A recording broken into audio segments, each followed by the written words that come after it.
Peace, everyone. Peace to everyone that is coming into the chat. Peace to everyone that will listen to the replay. Good morning to everyone. Grand Rising. Assalamu alaikum. Peace to everyone. Thank you for tuning in. Thank you for your continued support.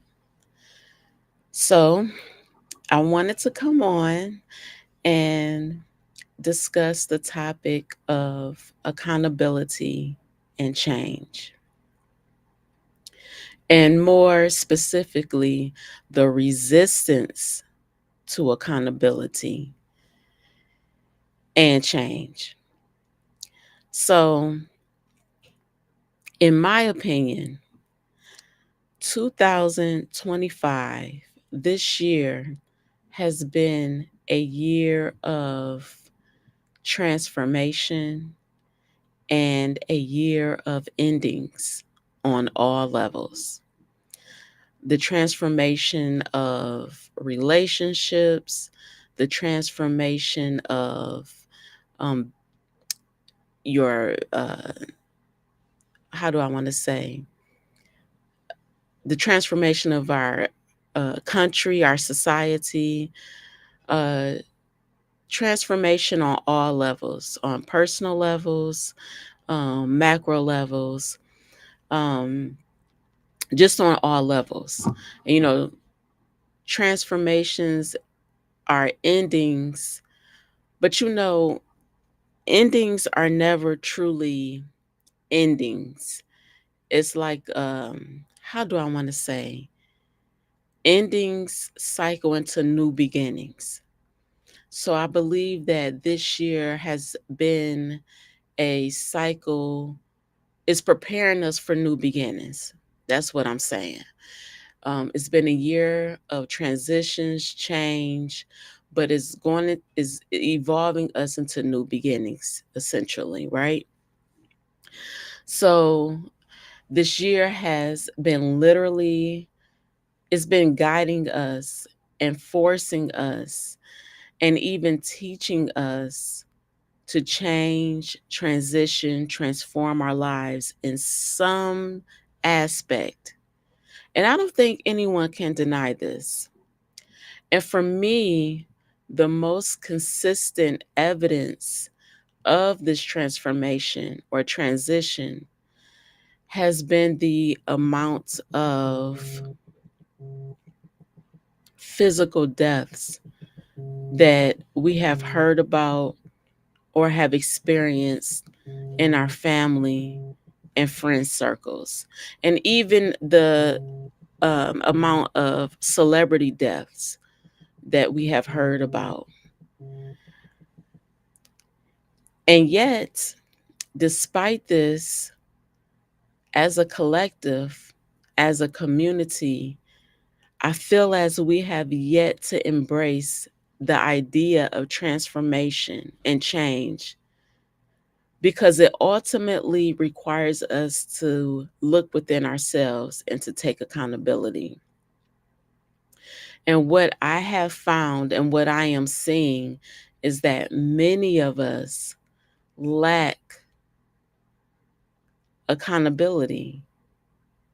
We lack the desire to be accountable. We lack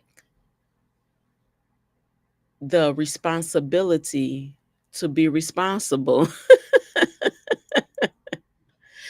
It's like we're scared to look within ourselves and to admit, our errors. We're scared to admit where we have made mistakes. And this seems to be an epidemic. This seems to be like I'm going to just go ahead and say it. It seems to be a crisis, a mental health crisis. No one wants to be accountable, and everyone wants someone else to be accountable or to be at fault. Everyone is pointing a finger at someone else. And this is disturbing. It's like everyone wants to throw, how's that saying? You throw the rock, but then you hide your hands, and then you get amnesia that you even threw the rock. And I also feel like this type of mentality or this mental health crisis is pathological. And I'm going to say it's pathological because I recently um, was on a Facebook post. I was watching a reel, and this reel came up on my timeline, and it was a reel that showed a fight that broke out inside of a liquor store, and it went outside of the liquor store, right? And the people that were on there are Black people or African American, and it was women that were fighting, and they got to shooting. Somebody had got shot. I mean, the video was clear. You could hear the audio clear, all of that. So when I went to the comment section, because I'm thinking, okay, maybe usually it's somebody in there that's going to give more detail to like the situation that happened and the result of that situation. And I go in there and it's nothing but racist white people making comments about um they're not civilized, being sarcastic like, oh, are you guys surprised because it's Black people being violent, et cetera, et cetera. And immediately I'm thinking, have you forgotten your history? Have you forgotten the history of your elders and the history of your ancestors on this stolen land that we call America? How dare you shun?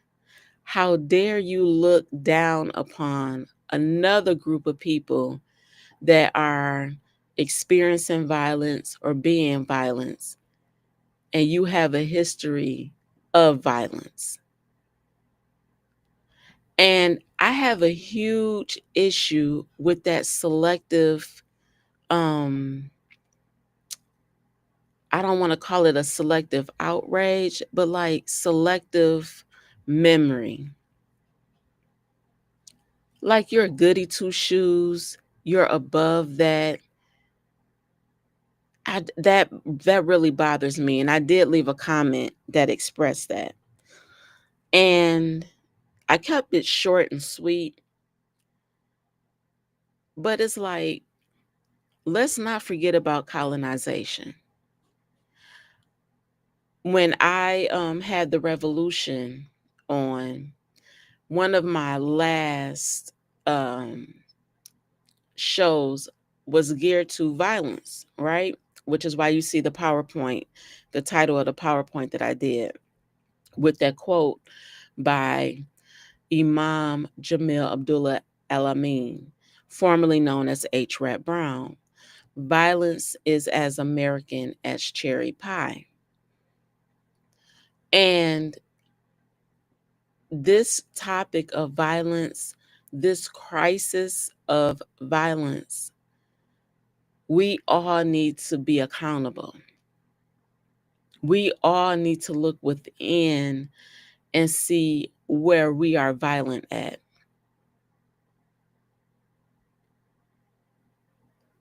You know, no one can deny that there is an alarming increase of violence. And I'm going to speak specifically for the community that I'm in. And it still has not drastically changed us. There's a drastic increase of violence. And yet I feel like we are becoming more desensitized to it.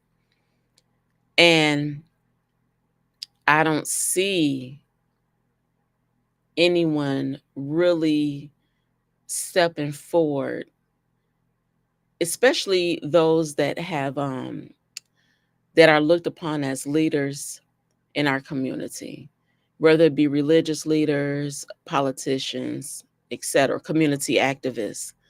No one is really stepping up and consistently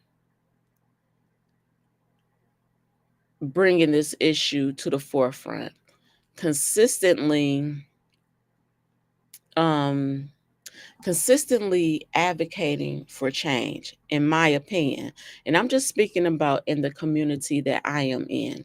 I don't know about anyone else's community.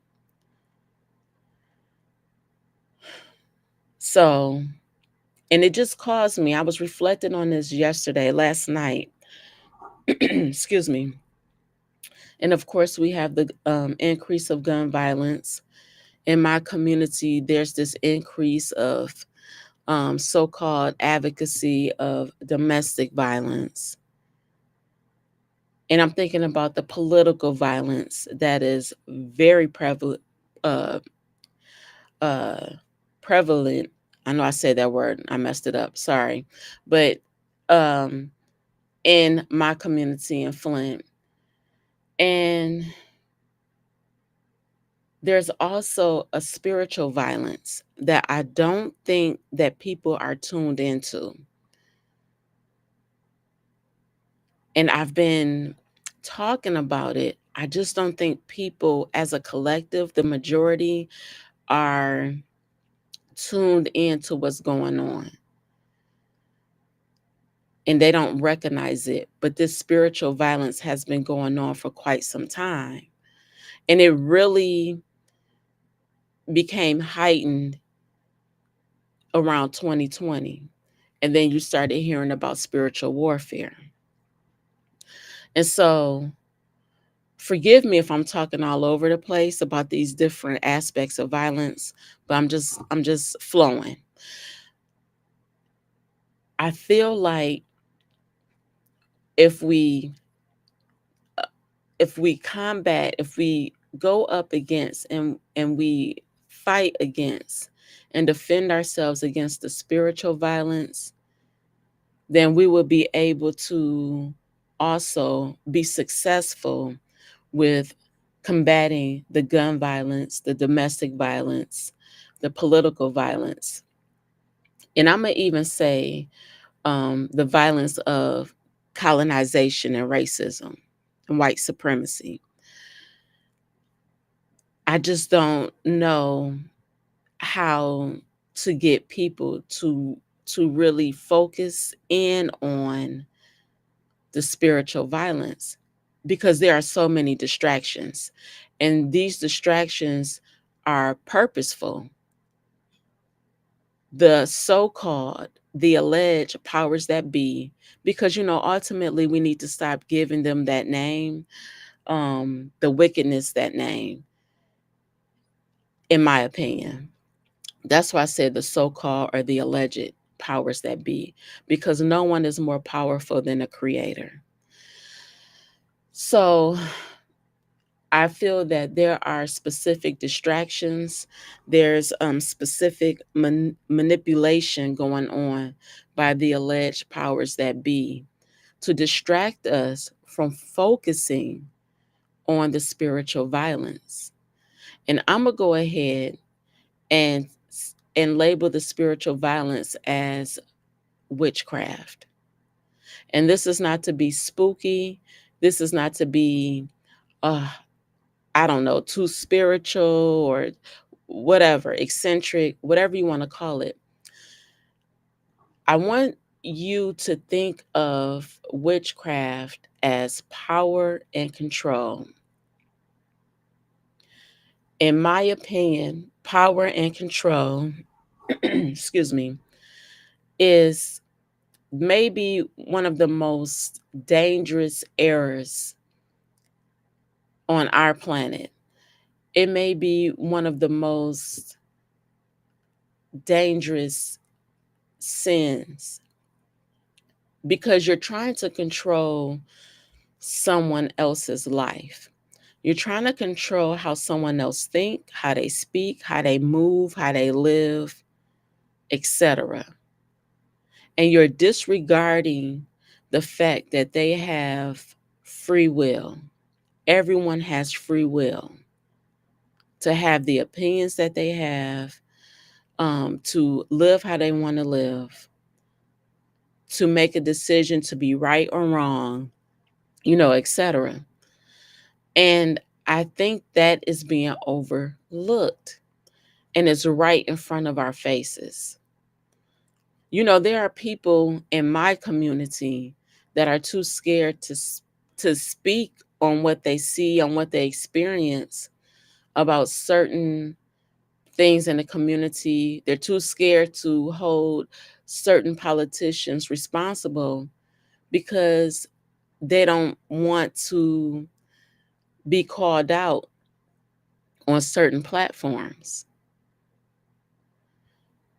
And that's ridiculous, right? Because everyone has a right to an opinion. Um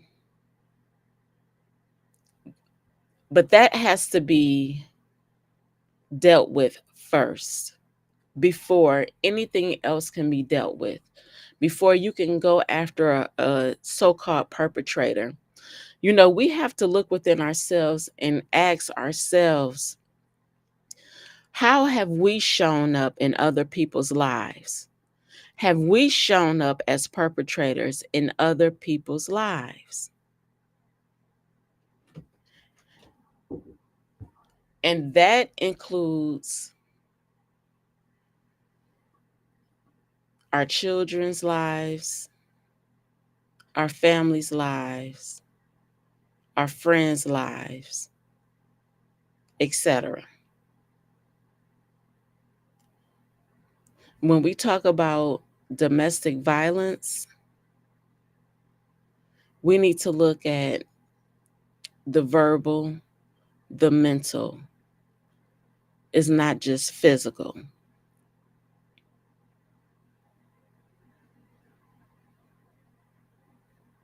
How do we respond to our children? Are we yellers? I am a yeller. May Allah forgive me. May Allah really forgive me. We need to look at that. How do we talk to our spouses? How do we talk to our men? How do we talk to our women? How do we talk to each other? And since being a witness and being in the forefront of this political arena in Flint, I have seen more violence than I've ever seen in my 45 years of living in this life. The verbal attacks, and most of them simply come from not agreeing politically.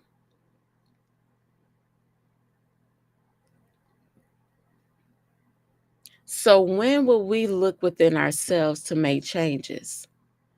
You cannot be a community activist. You cannot be a politician. You cannot be a religious leader and talk about domestic violence or any type of violence, how it needs to be addressed, and you yourself are abuser. You are an abuser, excuse me. You abuse the people that do not agree with you. You abuse the people by finding out dirt or skeletons in somebody's closet or some type of information that is harmful to the other person. And then in the next breath, talk about how we need to get rid of the violence in our community, but yet you're spewing You're spewing violence, yet you are a perpetrator,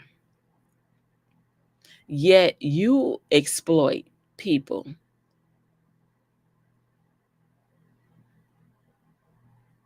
That's double mindedness. And I know I cannot be the only one that is witnessing this.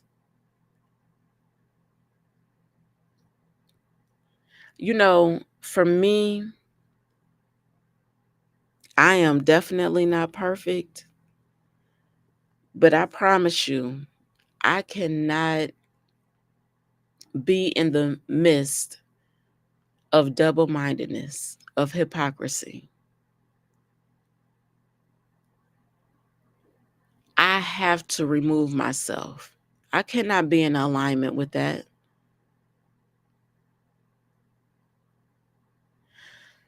So I am advocating for us to be accountable and to look within ourselves before we require anyone else to be accountable for their actions.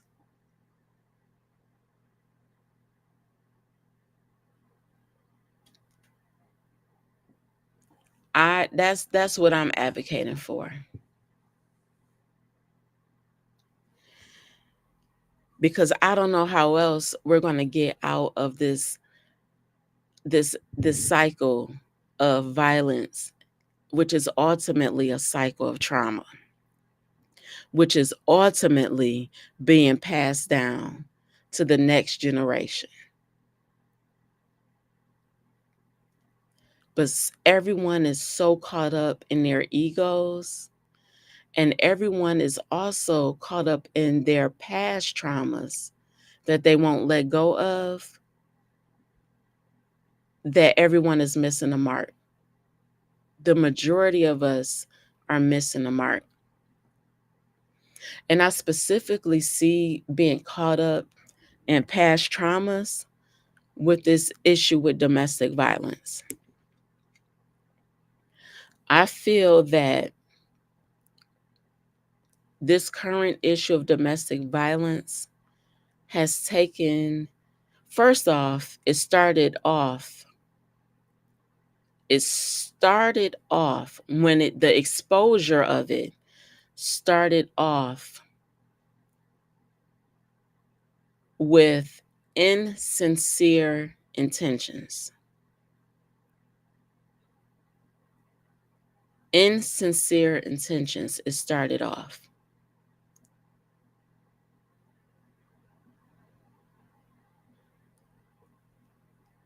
And it is become out of control.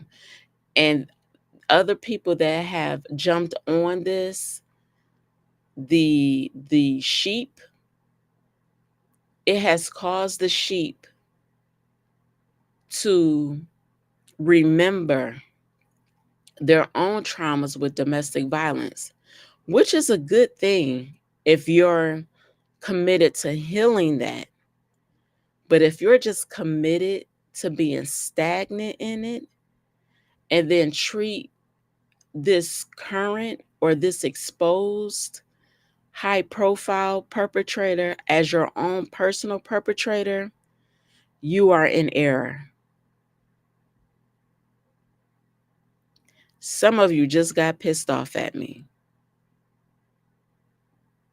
but it is what it is. Anything that triggers you must be healed. And I feel like many of us have taken on this high profile focus case of domestic violence and claimed it as our own instead of healing what has not been healed within us. And this is also on the level of gun violence, political violence, spiritual violence, any type of violence, family violence. Again, yelling, how we talk to each other as a family unit, even being passive aggressive. That's a form of violence. That is nasty work, being passive aggressive. So I just encourage all of us to really, day by day, minute by minute, trigger by trigger, right? To really look within ourselves first and be honest. You don't have to broadcast your errors to the world. You don't have to do that. But connect with your inner self and really be honest with yourself. How you can heal what's within you. How you could be better than what you are.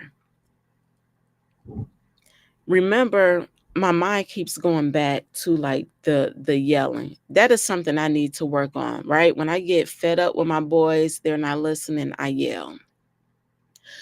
And I'm striving not to do that because as a child, I was yelled at, and you know, it really didn't do me any good, right? So I'm just saying we have to really focus on ourselves to become better. You cannot advocate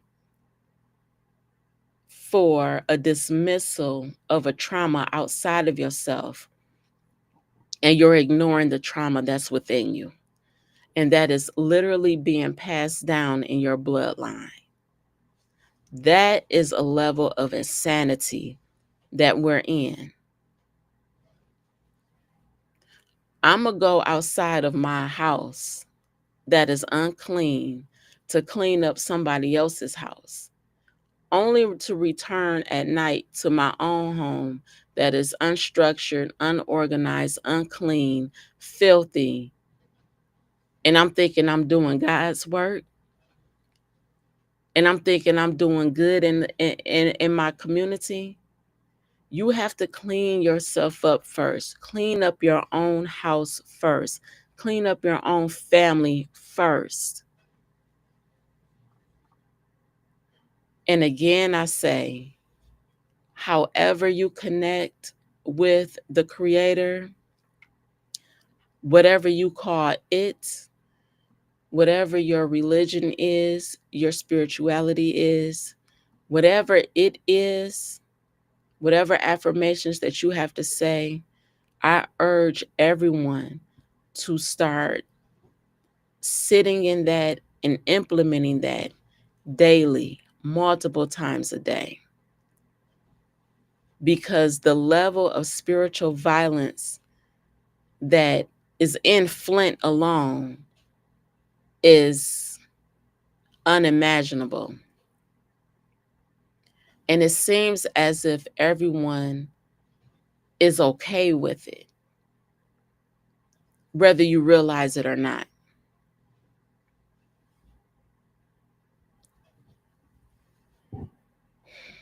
I don't know if I have anyone in the chat. I'm really not going to. Let me peek in. Oh, I do have some people. Peace to Debbie Clark. I miss seeing you also, Debbie. Peace, Brandon. Peace to Maya. Yeah, Debbie, I just had to take a step back, honey. You know, city council, I'm telling you, it's a shift within me. As I said when I first came on, this year has been a year of transformation. And there is a shift within me. I can't not stay in the same place. So I am literally in transition.